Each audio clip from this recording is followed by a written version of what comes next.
BNR gold and diamonds తరుగు తక్కువ బంగారం ఎక్కువ. ఇప్పుడు మన వైజాగ్ లో జూలై 24న grand opening. Hi, welcome to iDream తెర వెనుక కథల కార్యక్రమానికి స్వాగతం.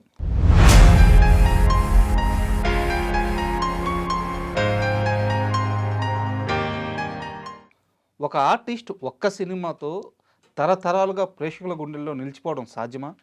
ఒక ఆర్టిస్ట్ ఒకే ఒక్క పాత్రతో కొన్ని కోట్ల మంది హృదయాల్లో ఒక ఇంచుమించు దేవుడి స్థాయిలో నిలవడం సాధ్యమా? ఇదంతా కూడా ఒక వ్యక్తి సినీ జీవితంలో మాత్రమే సాధ్యమైంది. ఆయనే జేవి సోమయాజులు గారు. శంకరాభరణం శంకర శాస్త్రిగా తెలుగువారి గుండెల్లో ఎప్పటికీ పదిలంగా అజరాంబరంగా నిలిచిపోయి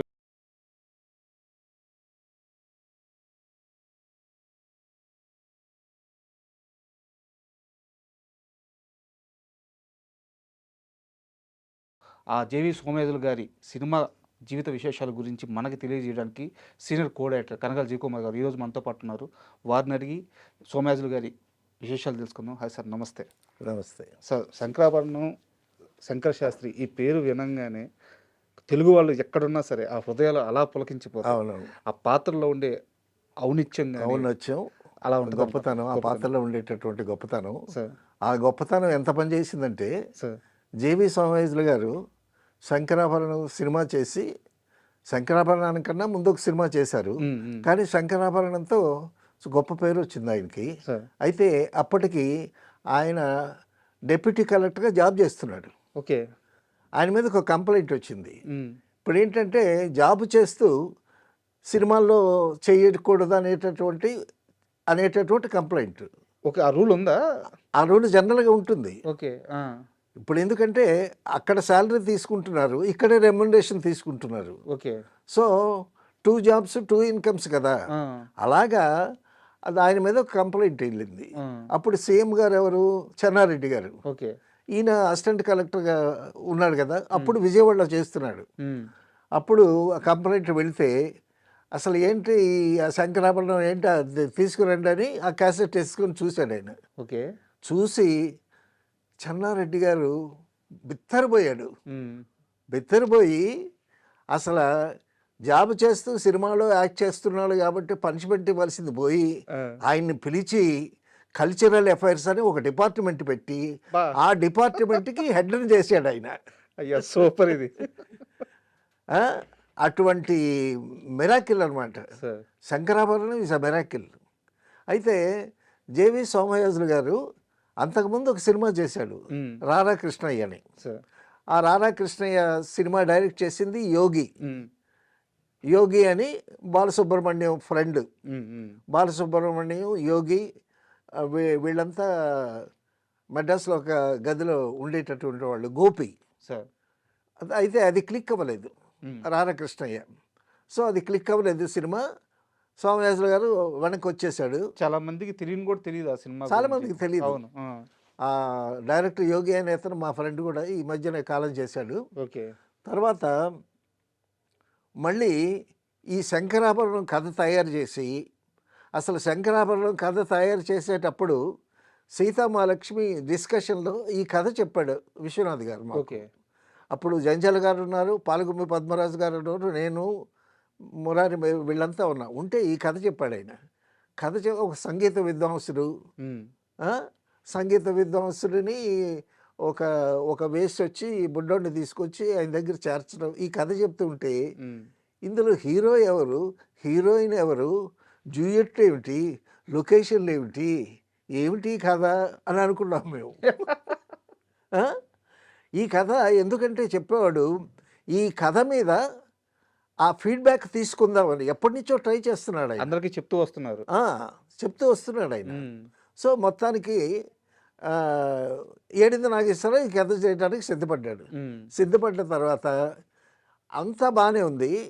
ఈ ఈ సోమయాజుల క్యారెక్టర్కి, శంకర శాస్త్రి క్యారెక్టర్కి ఎవరిని వెయ్యాలి? నాగేశ్వరరావు గారిని వెయ్యాలి. నాగేశ్వరరావు గారిని వేస్తే నాగేశ్వరరావు గారు కనిపిస్తాడు క్యారెక్టర్ కన్నా. తర్వాత గుమ్మడిని వెయ్యాలా, లేకపోతే కృష్ణరాజు గారిని వెయ్యాలా? కృష్ణరాజు గారు ఏమన్నాడంటే నా మీద ఆ క్యారెక్టర్ పండదండి, ఫైట్లు గిట్లు చేసేవాడిని నేను, ఇదేంటిది అని ఆయన చెప్పాడు. ఆఖరికి వెతికి వెతికి వెతికి వెతికి నాటకాలు కన్యాశుల్కంలో జేవి రమణమూర్తి వాళ్ళ అన్నయ్య ఒకడు ఉన్నాడు, అతనైతే సూట్ అవుతాడు అనేటటువంటి విషయం మొత్తానికి బయటకు వచ్చింది. సరే జేవి రమణమూర్తి గారు ఆయనకి కబురు చేస్తే నేను సినిమాలకు రాను అన్నాడు. ఆయన చాలా చాలా మంచి అడ్మినిస్ట్రేటరు జేవి సోమయాజులు గారు. శ్రీకాకుళంలో డిప్యూటీ కలెక్టర్ చేశాడు, తర్వాత వైజాగ్కి డిప్యూటీ కలెక్టర్గా వచ్చాడు. అయితే ఫస్ట్ నుంచి నాటక రంగం మాత్రం ఆయన వదలలేదు. నాటకరంగమే. శ్రీకాకుళంలో నేను శ్రీకాకుళంలో జాబ్ చేశాను కదా, శ్రీకాకుళంలో జాబ్ చేసి మేము నాటకం రిహార్సల్ ఆడి తిరిగేటటువంటి ఆ సందులో ఇల్లు జేవి సోమయాజులు గారి ఇల్లు, అది ఎత్తరుగుల ఇల్లు. ఆ ఎత్తరుగుల మీద కూర్చొని పద్మాసనం వేసుకుని కూర్చొని నేను ఆ సందులో నుంచి వస్తుంటే ఏమయ్యా పంతులు అని ఇంత గొంతుతో అనేవాడు. ఆయన నాటకాలండి కాళరాత్రి, తర్వాత కీర్తిశేషులు, కన్యాశుల్కంలో ఆ నాటకాలు చూడాలి. కీర్తిశేషులు అని ఒక మంచి అద్భుతమైనటువంటి నాటకం. అందులో జేవి సోమయాజులు వేస్తాడు, రమణమూర్తి వేస్తాడు. వాళ్ళు నలుగురు అన్నదమ్ములు. అందులో శ్రీరామ్మూర్తి అని ఒక అతను ఉన్నాడు, అతను కూడా వేస్తాడు. శ్రీకాకుళంలో ఈ నాటకం వేస్తున్నారండి. ఈ నాటకం వేస్తుంటే వాళ్ళ మదర్ వచ్చారు నాటకం చూడటానికి. ఏంటి, ముగ్గురు కొడుకులు స్టేజ్ మీద నాటకం వేస్తుంటారు. చాలా అద్భుతమైనటువంటి నాటకం, అద్భుతంగా యాక్ట్ చేస్తారు. ఆ నాటకం చూడటానికి ఈవిడ వచ్చి కూర్చుంది. ఈవిడ నాటకం చూస్తుంటే నేను ఈవిడ్ని చూస్తున్నా, తల్లి ఎంత మురిసిపోతుందో ఈవిడ అని. అద్భుతంగా ఆడేవాళ్ళు. తర్వాత ప్రఖ్య శ్రీరామూర్తి రాసిన కాళరాత్రి అని ఒక నాటకం అండి. అందులో ఒక క్యారెక్టర్ వేస్తాడు సోమయాజులు గారు. అసలు కళ్ళల్లో ఆ పాయిజనస్ లుక్స్ అద్భుతంగా యాక్ట్ చేస్తాడు. సరే, అంటే sorry to interrupt you. Looks అంటే నాకు ఒక చిన్న సీన్ గుర్తొచ్చింది. కోర్టు దగ్గర కోర్టులో అంతా అయిపోయిన తర్వాత బయటకు వచ్చినాక వాళ్ళ మన ఆర్టిస్ట్ వాళ్ళ మదర్ని వాళ్ళ మామని అరెస్ట్ చేసి తీసుకెళ్తా ఉంటారు. అవునవును. ఇవి తిడతా ఉంటది, నువ్వు నాశనం అయిపోతావు అని చెప్పి తిడతా ఉంటది. మన శంకర్ శాస్త్రి గారు మెట్లు దిగి అలా వస్తారు అనమాట. ఒక డైలాగ్ ఉండదు, ఒక అరుపు ఉండదు, ఏముండదు. మీరు చెప్పిన పాయిజనస్ లుక్స్ అలా ఇవ్వంగానే అంత సైలెంట్. తర్వాత ఆ లుక్స్ మీదే ప్లే చేశాడు విశ్వనాథ్ గారు. ఈ విషయం ఇంతకుముందు కూడా మనం అనుకున్నాము. అసలు సప్తపదిలో అయితే ఓన్లీ ఐసే ఆ సీరియస్నెస్, ఒకసారి ఇలా సీరియస్గా చూస్తాడంతే, it speaks volumes. Correct. Dialogue మాట్లాడితే దానికి కొంతవరకే ఉంటుంది expression, but silent expression it speaks volumes. అది భలే వర్కౌట్ చేశాడు. అక్కడి నుంచి ఎలా తీసుకొచ్చారు సార్, ఆయన ఎలా ఒప్పించారు రానన్న ఆయన్ని? రమణమూర్తి కన్విన్స్ చేశాడు. అన్నయ్య వచ్చింది కదా అందరా, ఆ సినిమా వాళ్ళతో పడలేదురా, ఆ సినిమా సరిగ్గా ఆడలేదురా, ఐఎమ్ నాట్ కంఫర్టబుల్ అని అన్నాడు. లేదన్నయ్య, విశ్వనాథ్ గారు డైరెక్టర్ బాగా తీస్తాడు, ఏదో శంకర శాస్త్రి అంట ఏంటో ఏదో తమ్ముడు పట్టుకొని పాటలు పాడాలంట, నా వల్ల కాదు లేరా అన్నాను. ఇది ఒక్కసారి ట్రై చెయ్యి అది ఇదనంటే ఆయన ఒప్పించడానికి బాలసుబ్రహ్మణ్యం గారు కూడా కూడి మొత్తానికి ఆయన లాక్కొచ్చారు. లాక్కొచ్చిన తర్వాత సరే ఆయన్ని చూస్తే ఇంత తలకాయి, ఇంతంత చేతులు, ఇంతంత వేళ్ళు, పెద్ద పర్సనాలిటీ ఆయన, చాలా హిఫ్టీగా ఉంటాడు మనిషి. చూస్తే విశ్వనాథ్ గారికి చూద్దాం, ట్రై చేద్దాం అది ఇదని చెప్పి ఆయనకి ఇంతవరకు ఒక క్లాత్తో కుట్టిన బన్నీలాగా ఉంటుంది కదా, ముతక కద్దరితో అట్టడిది వేసి ఒక పంచి కట్టి చేసి కూర్చోబెట్టారంట. కూర్చోబెట్టిన తర్వాత సితార చేతికి ఇవ్వండి అన్నారంట. అప్పుడు సితార పట్టుకున్నాడు ఆయన. సితార పట్టుకుంటే అప్పుడు శంకర శాస్త్రి క్యారెక్టర్ ఆయనలో కనిపించిందంట విశ్వనాథ్ గారికి. ఆ క్షణంలో నమ్మారు. ఓకే మనం చేయొచ్చు అని మొదలుపెట్టారు. మొదలుపెట్టిన తర్వాత ఇక రోజు రాత్రి ఆయన సిగరెట్లు కలుస్తాడు బాగా. జేవి సోమయాజులు గారు సిగరెట్లు కలుస్తాడు. రమణమూర్తి సిగరెట్ కాలుస్తాడు. వాళ్ళిద్దరు బ్రదర్స్ చక్కగా కూర్చొని రాత్రి పానీయం కూడా సేవిస్తారు. జేవి స్వామివేశులు గారు ఏమన్నాడంటే ఆయనతో రమణ, ఒరే రమణ, ఏం సినిమా రా, విశ్వనాథ్కి పిచ్చి పట్టింది ఎవరా, నన్ను మెయిన్ క్యారెక్టర్గా పెట్టి సినిమా తీస్తాడు ఏంట్రా, ఆయనకు కూడా నమ్మకం ఒక హీరో లేడు, హీరోయిన్ లేదు, ఒక పాట లేదు, నేనేదో సితార పట్టుకొని కచేరీ చేస్తాను, ఎవడు చూస్తాడ్రా ఈ సినిమా అనేవాడంట. లేదన్నయ్య ఏదో చెయ్యి అది ఇదని అన్నాడంట. మొత్తానికి సినిమా చేశారండి. సినిమా చేసిన తర్వాత సినిమా రిలీజ్ అయిన తర్వాత 100 రోజుల ఫంక్షన్ చేస్తారే, సార్. అలాగా 100 ప్రివ్యూలు వేశారు బిజినెస్ కోసం. ఎవరైనా రిలీజ్ చేస్తారు ఎవరైనా చేస్తారేమని ఎవ్వరూ తీసుకోలే. ఏడిది నాగేశ్వరరావు అయితే చాలా డీలా పడిపోయాడు. తర్వాత నెల్లూరు జిల్లా ఎంఎస్ రెడ్డి గారు కొన్నాడు. ఓకే. ఎంఎస్ రెడ్డి గారు కొన్నాడు. ఎంఎస్ రెడ్డి గారు కొనేసరికి ఈ సినిమా డెఫినెట్గా ఫ్లాప్ అనుకున్నారు జనాలు. అంతకుముందు ఆయన సినిమాలన్నీ ఫ్లాప్. అంతకుముందు ఆయన సినిమాలన్నీ ఫ్లాప్. తర్వాత మరొక ప్రివ్యూ చూసిన తర్వాత తమిళ్ మనోరమను మరొక ఆర్టిస్ట్ కలిపి మెడ్రాస్ తీసుకున్నారు. ఓకే. అయితే చంద్రమోహన్కి ఇంకా బాకీ రెమ్యునరేషన్ క్లియర్ చేయలేదు నాగేశ్వరరావు గారు. నేను డబ్బులు ఇవ్వయా, డబ్బులు ఇవ్వయా, నువ్వు మెడ్రాస్ తీసుకోవయ్యా అని బతిలాడు. నాకొద్దు, నాకు డబ్బులే కావాలన్నారు చంద్రమోహన్ గారు. మొత్తానికి రిలీజ్ అయిందండి. రిలీజ్ అయిన తర్వాత ఏమి కలెక్షన్స్ లేవు. మౌత్ టాక్ స్టార్ట్ అయింది. స్టార్ట్ అయిన తర్వాత ఒక ప్రభంజనం అయిపోయింది. అది ముందు ఫ్లాప్ టాక్, ముందు ఫ్లాప్ టాకే. కలెక్షన్స్ లేవు.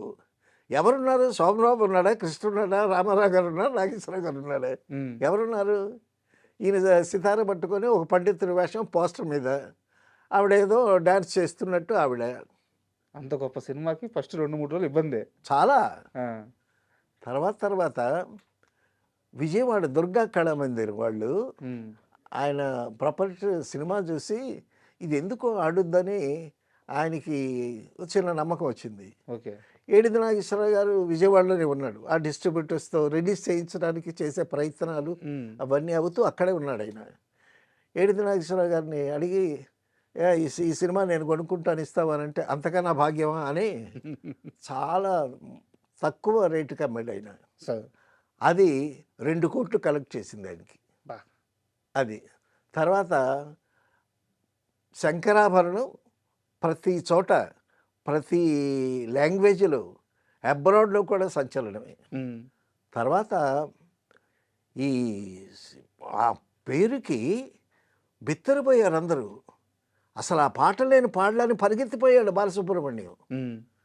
పరిగెత్తిపోతే అప్పుడేమో అప్పు పోహళంది అంటాం కదా, కేవి మహాదేవన్ గారి అసిస్టెంట్ వెళ్ళి అతన్ని పట్టుకుని, లేదు నీ వాయిస్ ప్రజలకు పరిచయం అయింది అని చెప్పి అతన్ని కన్విన్స్ చేసి కూర్చోబెట్టి అతని చేత ప్రాక్టీస్ చేయించి పాడించారు. తర్వాత విశ్వనాథ్ గారు అప్పుడు బాలసుబ్రహ్మణ్యం గారి ఫాదర్ ఉన్నారు ఇక్కడే. బాలసుబ్రహ్మణ్యం ఫాదర్ దగ్గరికి వెళ్ళి, అన్నయ్య బాలసుబ్రహ్మణ్యాన్ని ఫస్ట్ ఫ్రెష్ గొంతుతో వచ్చి నా పాటలు పాడిన తర్వాత వేరే పాటలకు వెళ్ళమని విశ్వనాథ్ గారు వాళ్ళ ఫాదర్ బాలసుబ్రహ్మణ్యం గారి ఫాదర్తో చెప్తే, ఎందుకు పాడడం వెధవా, నీ పాటే పాడతాడు ముందు అని ఆయనని ఆ ఫ్రెష్ గొంతుతో వచ్చి ఈయన పాడటం, ఆ పోహళంది అతన్ని కంఫర్టబుల్ జోన్లో పెట్టడం, సో ఆ సాంగ్స్ రికార్డ్ చేయటం. ఆ రికార్డ్ చేసేటప్పుడు కూడా ఎవరికి నమ్మకాలు లేవు, అంతా సంగీతమే కదా, శంకరా అంటుంటే ఆ విధంగా అటువంటి లైన్స్లో తయారైనటువంటి అటువంటి అనుమానాలతో రిలీజ్ అయినటువంటి సినిమా ఒక ప్రభంజనం, ఒక సెన్సేషన్ అనమాట. అంటే ఎక్కడ తెలుగు వాళ్ళు ఉంటే అక్కడ వాళ్ళందరికీ వాళ్ళ రూట్స్ని మళ్ళీ గుర్తు చేసిన సినిమా సార్. అవునవును. మళ్ళీ మన సంప్రదాయం, మన మ్యూజిక్, మన శాస్త్రీయ సంగీతం ఆ రూట్స్ లెవెల్కి తీసుకెళ్ళిపోయింది సినిమా. ఆ శంకరాభరణం ఇన్స్పిరేషన్తోనే సార్ ఏడిది నాగేశ్వరరావు గారికి ఇక మంచి ఉత్సాహం వచ్చి తర్వాత ఇటువంటి సినిమాలు తీశాడు, అద్భుతమైనటువంటి సినిమాలు తీశాడు. తర్వాత ఈ ఈ సక్సెస్ని అసలు ఇది ఏంటిది కేవి మహాదేవన్ గారు ఎక్కడికి వెళ్ళినా కేవి మహాదేవన్ గారు బాలసుబ్రహ్మణ్యానికి నీరజలు పడుతున్నారు. పడుతుంటే ఒకసారి కేవి మహాదేవన్ గారిని కలవటానికి బాలసుబ్రహ్మణ్యం వెళితే, ఒరే బాలు, ఇదేదో అద్భుతంరా, ఎవరు ఎక్స్పెక్ట్ చేయలేనట్టు అద్భుతం, నీకు గొప్ప పేరు వచ్చింది, నాకు గొప్ప పేరు వచ్చింది, ఇప్పుడు మనకి ఇంత గొప్ప పేరు వచ్చిందని ఇప్పుడు మనం దీన్ని మామూలుగా తీసుకోవాలి, ఒక పెద్ద గర్వంగా తీసుకోకూడదు, తీసుకుంటే దెబ్బతింటాము. వాళ్ళు ఊహించిన సక్సెస్ కదా, ఊహించలేనంత సక్సెస్ కదా, ఊహించలేనంత సక్సెస్ అని బాలసుబ్రహ్మణ్యంతో చెప్తే బాలసుబ్రహ్మణ్యం కేవి మహాదేవన్ గారు ఇంకా హంబుల్గా ఉన్నారు సార్. అయితే సోమయాజులు గారు ఈ సినిమా రిలీజ్ అయ్యి సక్సెస్ అయిన తరువాత ఒక కొన్ని సంవత్సరాల పాటు ఆయన ఎక్కడికి పోతున్నా ప్రజలు ఆయన కాళ్ళ మీద పడిపోయేవాళ్ళు. అవును. తర్వాత షూటింగ్లో జేవి సోమయాజులు గారికి సిగరెట్లు అలవాటు. సిగరెట్ అలవాటు అయితే ఈ షార్ట్కి పోయి బయటకు వెళ్ళి లోపల కాల్చకుండా బయటకు వచ్చి సిగరెట్ కాలుస్తున్న వాళ్ళు అసిస్టెంట్ డైరెక్టర్ షార్ట్ రెడీ అని పిలిచేవాడు. మళ్ళీ షార్ట్ అయిన తర్వాత వెళ్ళి కూర్చొని సిగరెట్ మళ్ళీ షార్ట్ రెడీ, బాబు ఇట్రా అని అసిస్టెంట్ డైరెక్టర్ని పిలిచాట. బాబు, నేను ప్రొఫెషనల్ ఆర్టిస్ట్ని కాదు, ఏదో మీరు పిలిస్తే వచ్చాను, అంతేగాని షార్ట్ రెడీ అని శుభ్రంగా నా మీద ఎక్కేయకుండా నన్ను కొంచెం రిలాక్స్ అవనివ్వండి అలా అనేవాళ్ళంట. ఆ విధంగా తర్వాత అండి ఈ శంకరాభరణం రిలీజ్ అయిన తర్వాత జేవి సోమయాజులు ఎక్కడికి వెళ్ళినా ప్రజలు నీరాజనాలు పట్టి కాళ్ళ మీద పడిపోయారంట. ఎంతలాగా పడిపోయారంటే ఈయనకి కాళ్ళకి నమస్కారాలు పెట్టించుకోకపోతే అదొక ఫీలింగ్ అంట. ఈయనకి అలవాటు అయిపోయింది, పాద నమస్కారాలు పెట్టించుకోవటం అలవాటు అయిపోయింది. అలవాటు అయిపోయి తెలియకుండా ఈయనలో ఈగో ప్రవేశించిందంట కదా.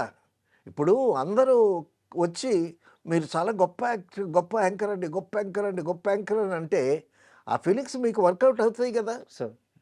అయ్యేసరికి ఆ సమయంలో ఒకసారి వాళ్ళ కన్యాశుల్కం ఫేమస్, విజయనగరం వాళ్ళు, విజయనగరంలోనే కదా కన్యాశుల్కం రాసినటువంటి గురజాడ అప్పారావు గారు, ఆయన రాసినటువంటి మొత్తం నాటకం విజయనగరం టీము ఉదయం 9 గంటలకు స్టార్ట్ చేసి రాత్రి 9 గంటల వరకు ఆడతారు.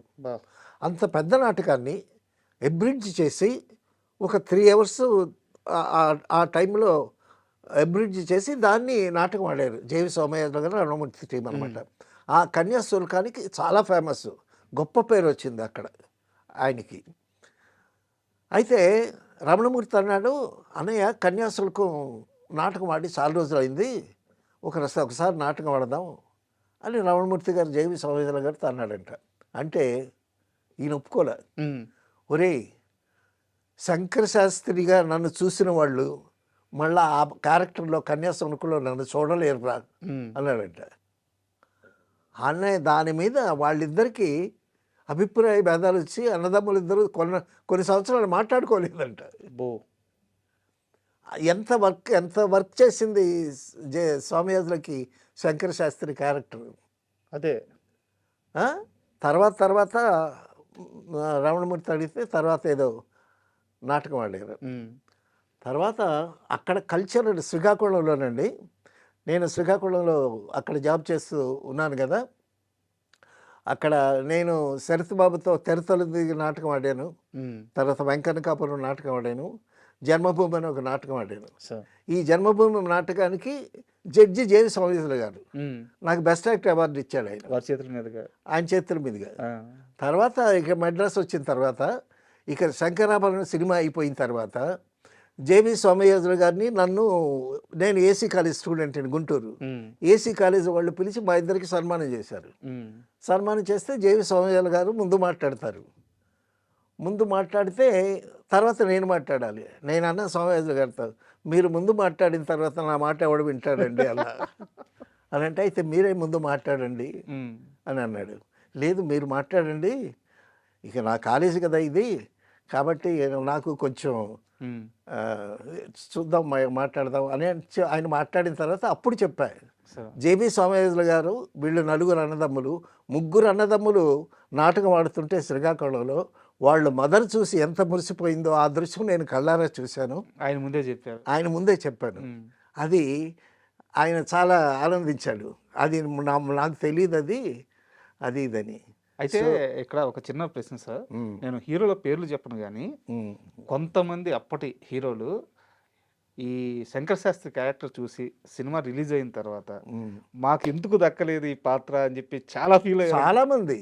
చాలా మంది శంకరాభరణాన్ని హిందీలో తీశారు. హిందీలో చాలా ఫేమస్ ఆర్టిస్ట్ ఆయన వేశాడు. ఆయన పేరు అయితే హిందీలో సక్సెస్ అవ్వకుండా అసలు జేబీ సోమయాజుల్నే హిందీలో వేసేస్తే బాగుండేది, ఆయన కరెక్ట్గా ఫిట్ అయినవాడు అని అక్కడ కామెంట్. సో శంకరాభరణానికి బాలసుబ్రహ్మణ్యం పాటలు కానీ, కేవి మహాదేవన్ మ్యూజిక్ కానీ, ఆ శంకర శాస్త్రి కానీ, తర్వాత శంకర శాస్త్రి ఫ్రెండ్గా అల్లు రామరాజు క్యారెక్టర్ కానీ అన్నీ అలా కుదిరేయండి. అది కూడా మామూలు ఎందుకురా నీ సంగీతం, నీ కూతురికి పెళ్లి చేయలేని సంగీతం నీకు కూడుబెట్టుద్దురా అని శంకర శాస్త్రి అంటే భయం. అయినా సరే ఫ్రెండ్ అనేటటువంటి చదువుతో అల్లు రామలింగ క్యారెక్టర్ ఎంత అద్భుతంగా మలిచాడండి ఆయన. శంకరాభరణంలో అల్లు రామలింగయ్య గారి క్యారెక్టర్, సాగర్ సమూహంలో వచ్చి శరత్ కుమార్ గారి క్యారెక్టర్. అవును, అంటే ఇద్దరు హీరోలు వాళ్ళ ఫ్రెండ్గా ఉంటూ మళ్ళీ వాళ్ళకి ఎదురు చెప్పలేరు, వాళ్ళు చెడిపోతుంటే అలా చూస్తూ ఊరుకోలేరు, వాళ్ళు ఇబ్బంది పడుతుంటే తట్టుకోలేరు. అవును, ఆ రెండు క్యారెక్టర్లు భలే ఇష్టం సార్ విశ్వనాథ్ గారి సినిమాలో. తర్వాత అండి తెర మీద ఆర్టిస్ట్ ఉండడండి, మరచెంబేమో మెట్ల మీద నుంచి దొర్లుతూ ఉంటుంది. అప్పుడు థియేటర్లో ఆడియన్స్ నవ్వులు చూడాలండి, కడుపులు చెక్కలేటట్టు అవుతాం. తర్వాత ఆ రాజ్యలక్ష్మి, తర్వాత చంద్రమోహన్ లవ్ ట్రాక్ కూడా ఎంత చక్కగా ఉంటుంది అది. అయితే మనం ఈ మొత్తం డిస్కషన్లో ఎలాగో మనం సోమయాజులు గారి గురించి మాట్లాడుకుంటున్నా, శంకరాభరణమే ఎక్కువ ప్రస్తావన వస్తుందని అది అర్థమైంది డెఫినెట్గా. బట్ ఈ మొత్తం ప్రాసెస్లో మనం వేటూరి గారిని గురించి చెప్పుకోకుండా అసలు ఇది పూర్తవదేమో. అదే దానికి ముందు ఒక చిన్న విషయం, శంకరాభరణం సినిమా చూసి గుమ్మడి గారు భలే కుళ్ళుకున్నాడంట. అవునా? అటువంటి క్యారెక్టర్ పడితే ఆయన భక్తపోతన, మహామంత్రి తిమ్మరసు అద్భుతమైన క్యారెక్టర్స్ చేశాడు కదా గుమ్మడి గారు. ఏమి క్యారెక్టర్ పడిందయ్యా. ఒకసారి ఆయన అన్నాడంట జేబీ సోమయాజులతో, ఏమండి ఇన్ని సంవత్సరాలు బట్టి కష్టపడి సంపాదించిన మా పేరు కన్నా ఒక్క సినిమాతో మీరు పేరు సంపాదించేశారండి. నిజమే. నీరాజనాలు పట్టారు. చెన్నారెడ్డి గారు ఈయన్ని పనిష్మెంట్ ఇవ్వకుండా అందరం ఎక్కి కూర్చోబెట్టాడు. తర్వాత ఎన్టీ రామారావు గారు కూడా ఈయన్ని ఏదో పదవి కూడా ఇచ్చాడు ఆయన. సో అలాగా ఒక మిరాకిల్ శంకరాభరణం, శంకర శాస్త్రి, జేవి సోమయాజులు అంటే ఇట్స్ ఏ మిరాకిల్. హిందీలో గిరీష్ కర్నాడ్ చేశాడు ఆ క్యారెక్టర్. ఓకే, చాలా అద్భుతమైనటువంటి ఆర్టిస్టు. అయినా హిందీలో ఎక్కల. అసలు ఆయన్ని తెలుగులో వేసిన ఆయన్నే పెట్టుంటే ఇంకా బాగుండేది అని అన్నారు బాంబేలో. అలాగా తర్వాత వేటూరి సుందరరామూర్తి గారు అసలు ఏమన్నాడండి, శివుణ్ణే అన్నాడు, విని తరించరా పాట అని, అవధరించరా విని తరించరా అన్నాడు. పరవశాన శిరసోగంగా నేను తడవంగా అని శంకర ఎక్కడ చూసినా బాలసుబ్రహ్మణ్యం ఏదన్నా కచేరీకి వస్తే ఆ శంకర పాట పాడమంటారు. ఆ పాట లాస్ట్లో పాడి కూర్చుంటాడు బాలసుబ్రహ్మణ్యం గారు. తర్వాత బాలసుబ్రహ్మణ్యం గారు ఎంత అటెన్షన్ పే చేశాడు ఆ రికార్డింగ్ సమయంలో. సో అందరి కృషి ఒక్కొక్క సినిమాకండి శంకరాభరణం లాంటి మిరాకిల్స్ ఎప్పుడో ఒకసారి జరుగుతూ ఉంటాయి. అంతే సార్, అంతే. ఇప్పుడు యాక్చువల్గా ఏంటంటే Sankarabharanam class cinema cult classic ఇలా చెప్తూ ఉంటారు సార్. మీరు చెప్పిన ఆ పాటలోనే లాస్ట్లో ఇలా ఒక రష్యన్ షాట్ పెడతారు. అవును, ఆయన సజెషన్లో బ్యాక్గ్రౌండ్లో ఆ మెరుపులు ఆ గంట అట్లా వస్తుంటే అసలు అంతకంటే మాస్ షాట్ ఏముంది సార్. అవునవును. ఇప్పుడు మాస్ అంటే ఏంది, ఉద్వేగాన్ని తీవ్ర స్థాయికి తీసుకెళ్ళాలి. అక్కడ శివుడిలో ఇక ఏదో శివుడి దర్శనం అయినట్టే ఉంటుంది ఆ పాట. డెఫినెట్గా తర్వాత ఇప్పుడు పాశ్చాత్య సంగీతానికి కర్ణాటక సంగీతానికి అక్కడ ఒక ఆర్కెస్ట్రాను పెట్టి జిత్మోహన్ మిత్ర అని అతను వేశాడు ఆ క్యారెక్టర్. ఆ ఆర్కెస్ట్రాకి, ఆ పాశ్చాత్య సంగీతానికి, ఈ దేశీయ సంగీతానికి ఆ రెండింటి మధ్య వ్యత్యాసం, అందులో గొప్పతనం ఇందులో గొప్పతనం. రేపు కొడుకులారా, ఆ గొప్పతనం దానిదే, ఈ గొప్పతనం దానిదే, మన దేశీయ సంగీతాన్ని ఆదరించండి ముందు అని అక్కడ ఉండేటటువంటి ఆ డైలాగులు అసలు శంకరాభరణ సినిమా డైలాగులు జంజాల గారు రాసిన 4 కాగితాలు. అబ్బా, 4 కాగితాల మీద డైలాగులు ఉంటాయి. మిగతా అంతా అసలు ఎవరు పాటలే పాటలు, సంగీతం కదా. అవును. తర్వాత జేవి సోమయాజులు గారు నిద్రపోతూ పాడతాడు, ఒక పద్యం చదువుతాడు. ఈ తులసి వచ్చి జాయిన్ అయ్యేటప్పుడు, తర్వాత రాజలక్ష్మి వచ్చేటప్పుడు, సో వాళ్ళ కాంబినేషను, ఆ ఫ్యామిలీ అఫైరు, ప్రతి సీన్ అద్భుతమేనండి. ఆ విధంగా చాలా గొప్ప కళాఖండం తీసి విశ్వనాథ్ గారు సోమయాజులు గారిని ఒక్కసారిగా వేరే లెవెల్లో పెట్టేసుకుంటున్నారు. అవును. అయితే సోమయాజులు గారి ఫ్యామిలీ గురించి తెలుసుకుంటున్నప్పుడు ఒక చిన్న విషయం తెలిసింది సార్. మొదటి ప్రపంచ యుద్ధంలో వాళ్ళ ఫ్యామిలీ బాగా సఫర్ అయిందంట, ఆస్తులు పోయినాయి అంట. అక్కడి నుంచి వాళ్ళ ఫ్యామిలీ బాగా అక్కడి నుంచి కంబ్యాక్ ఇవ్వాల్సి వచ్చిందంట. ఏమో ఆ విషయం నాకు తెలీదు. వాళ్ళు శ్రీకాకుళంలో నాటకాలు ఆడేటప్పుడు అప్పటి నుంచి అక్కడ పరిచయం ఉంది. అక్కడి నుంచి తెలుసు వాళ్ళ నాటక ప్రస్థానం. అదేం వాళ్ళ నాటకాలన్నీ చూశాను నేను. లైవ్లో చూసారా? లైవ్లో స్టేజ్ మీద 3 గంటల సినిమాలోనే అలా నటించారంటే అసలు ఇంకా నాటకాల్లో అద్భుతం. అందులో మురారి క్యారెక్టర్ వేస్తాడు కీర్తిశేషుల్లో. గొప్ప నాటకం కీర్తిశేషులు. బండ్పాటి రాధాకృష్ణమూర్తి గారు అనుకుంటా రాసింది. అందులో మురారి తాగుబోతు క్యారెక్టరు, తమ్ముడు క్యారెక్టర్ ఏమో, తమ్ముడే ఒక మంచి రచయిత, అది రమణమూర్తి వేశాడు. తర్వాత అందులో గంప శంకరయ్య క్యారెక్టర్ అని ఏదో గొట్ట ఉన్నట్టుంది, అది శ్రీరామూర్తి వేశాడు, వాళ్ళ తమ్ముడే. మొత్తం 4 అన్నదమ్ములు. ఈయన తర్వాత కాలంలో ఉద్యోగాన్ని వదిలేశారా సార్? ఇక ఇప్పుడు చెన్నారెడ్డి గారు సోషల్ కల్చరల్ యాక్టివిటీస్ పెట్టి ఒక సంస్థ పెట్టి అక్కడ ఆయన డైరెక్ట్గా పెట్టాడు కదా, ఇంకా జాబ్ ఏముంది? ఇంకా ఇదే జాబ్. అయితే నాకు ఎందుకంటే ఈ క్వశ్చన్ అంటే తర్వాత కాలంలో ఆయన అంటే అంత గొప్ప పాత్ర చేసిన ఆయన తర్వాత ఎప్పుడు కూడా ఇంత పేరు రాలేదు ఆయనకి ఏ సినిమా నుంచి కూడా. ఇది మిరాకిల్. అయితే మిరాకిల్ తర్వాత ఒక చిన్న మన ఈవీవి సత్యనారాయణ గారి సినిమాలో చిన్న క్యారెక్టర్లు కూడా చేశారు. ఆ క్యారెక్టర్స్ అది ఎందుకు ఆ పరిస్థితి వచ్చింది అర్థం కాలేదు. అది ఈయన ఒప్పుకోకూడదు, అది ఆర్టిస్ట్ని మిస్యూజ్ చేయటమే అని చెప్పుకోవాలి. ఆ తర్వాత చాలా శంకరాభరణం తర్వాత సప్తపదిలో మంచి క్యారెక్టర్. అయితే ఏంటంటే జేవి సోమయాజు గారిని పెట్టుకుంటే మన సినిమాకి ప్లస్ అవుద్దని, తర్వాత ఆయన ఎంత అడిగితే అంత ఇచ్చేవాళ్ళు. సో ఇప్పుడు ఒక గొప్ప పని చేయటం ఎలా జరుగుతుందో ఒక చిన్న పనులు అట్టగా జరుగుతూ ఉంటాయి. That is life.